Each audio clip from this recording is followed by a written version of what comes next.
I was on my way to meet up with 100 women in Cairo to go to Gaza for International Women's Day. There's two ways to get into Gaza. One is through Egypt, one is through Israel.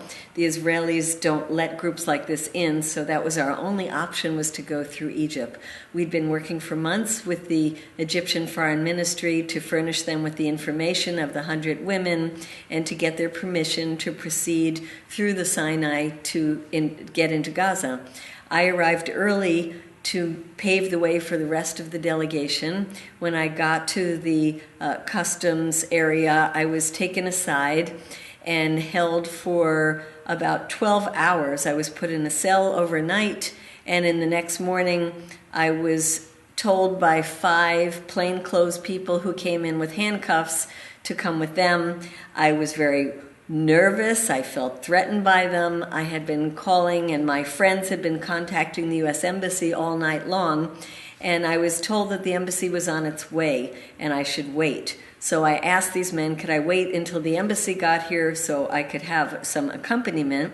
And instead of allowing that, they threw me on the ground. They put their knees into my back. They yanked my arm so tightly that I heard it pop. I thought my arm was broken. It turns out it was a dislocated shoulder and pulled ligaments. I was then screaming in pain, and they took my scarf and stuffed it in my mouth and dragged me through the airport, tried to throw me on a Turkish Airlines plane to deport me. The crew of the plane did not want to take me because I was in such pain. They insisted that an ambulance come. The Egyptian doctors said I was in no shape to get on a plane. I had to go to a hospital. The Egyptian security forces forced me to get on the plane anyway. Luckily, there was a doctor on the plane who was an orthopedic surgeon who reset my arm during the flight, and then I was allowed to go to a hospital once I got to Turkey, and the next day came home.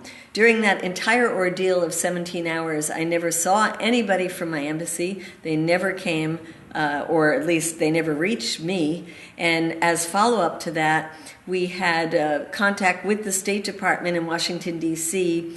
They have transmitted a series of questions that we've asked to the U.S. Embassy in Cairo about why they didn't show up. And we have also asked the State Department to lodge a complaint with the Egyptian government for my treatment.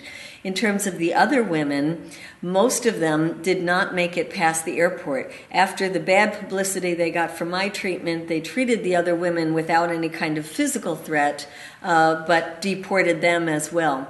17 women did make it through the airport into Cairo, but they weren't allowed to leave from Cairo to Gaza. I heard after I get back from members of the press that the Egyptians said that myself and the other women they deported were considered a national security threat. This would be funny were it not so tragic. Most of us are people who have dedicated our entire lives to peace. We are committed to nonviolence, and it is very ironic that we should be considered a national security threat to Egypt. But I think it's an example of how difficult now it is to get to Gaza, and how the Israeli government now, with the collusion of the Egyptian military, are making life much, much harder for the people of Gaza. It's they who cannot leave and enter their country at will. It's why Gaza is considered the largest open-air prison in the world. And then I think for the Egyptian people, it's symbolic of the tremendous abuse that this military government is inflicting upon the people of Egypt. Thousands have been killed or put into jail without any kind of real charges or trials. These include peace activists. These include people who made the revolution against Mubarak, the dictator who was in power for 30 years.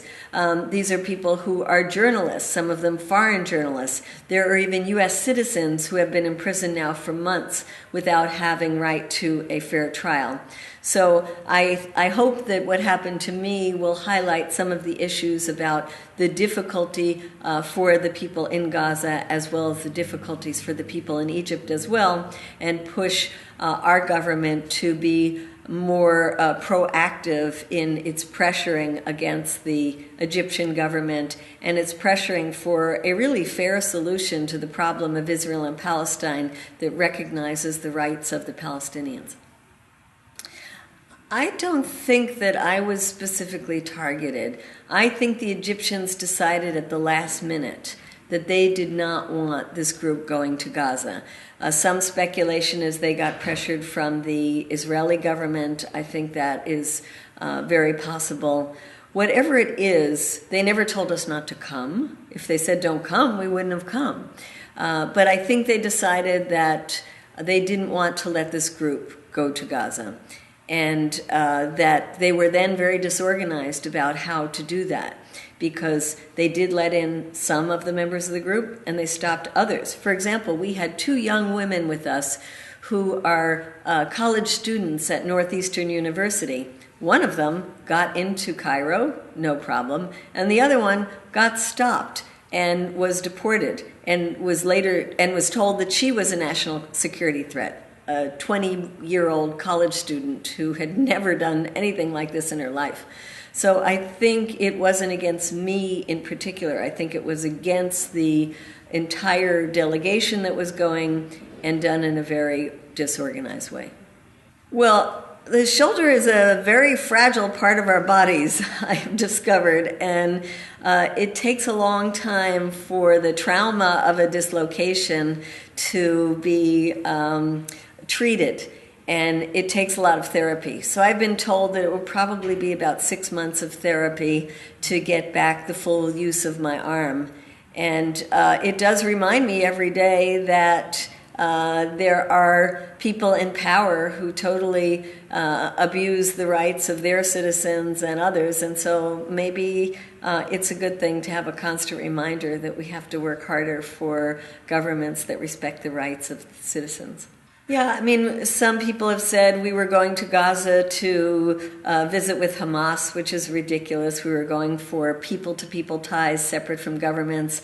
Some people say I was not hurt, which is ridiculous because I have the doctor's reports from the hospitals and all the medications that I've been given.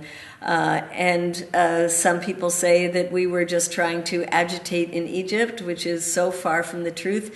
Had we been told by the Egyptians not to come, we would not have come, and none of this would have happened. We were never told that. People will make up all kinds of stories, but I think the story is a basic and simple one. We had been invited by people who are suffering in Gaza, and we wanted to respond to their suffering. And instead, the government Egypt treated us like we were the terrorists, treated us like we were somehow violent people that were going to do harm. And it's a sad reflection on who is in charge in Egypt today. It's a sad reflection that our government doesn't stick up for us as it should. But I think it's a positive example of attempts at people-to-people ties. And rather than think, oh, I won't do that kind of thing because you can get hurt, I hope people will take the example and say, we should be doing more of these things and forcing our governments to not only allow us to do these people-to-people kinds of delegations, but learn from the model and use diplomacy and citizen-to-citizen ties rather than focusing so much on supporting military governments.